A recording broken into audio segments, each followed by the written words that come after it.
let meer op. Matteus 6 vers 28 en 29 sê, let op die wilde narsings, hoe hulle groei, hulle swoeg nie en hulle spin nie, maar ek sê vir julle, selfs Salomo in al sy pragt was nie soos een van hulle geklee nie. Ons beweeg outomaties, meganies voort, terwyl die dae en weke onder ons uithardloop.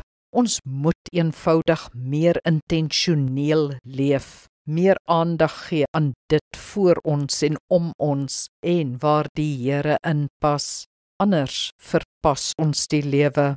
Aandagtigheid is om doelbewus in die huidige oomblik teenwoordig te wees. Dis om jou aandag ten volle te gee aan wat nou gebeur, nie om dit te beoordeel of te bedink nie, net om dit soveel as moontlik te beleef.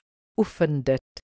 Beleef intentioneel wat jy doen. As jy hande was, eet, skryf, stap of met iemand gesels. Sien dit, hoor en ruik dit, voel dit, waardeer dit. Laat dit jou intrek sonder afleiding of haastigheid.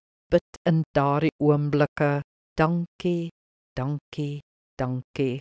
In sulke oomblikke oorkom jy jou vele gedagtes, jou kommernisse, jou ekkigheid, jou hele vlees en leef jy.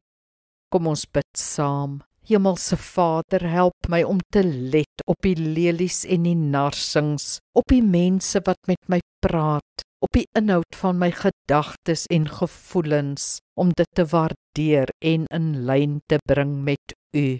Help my om meer oorvloedig te leef, soos U beloof het. Amen. Die Here seën jou.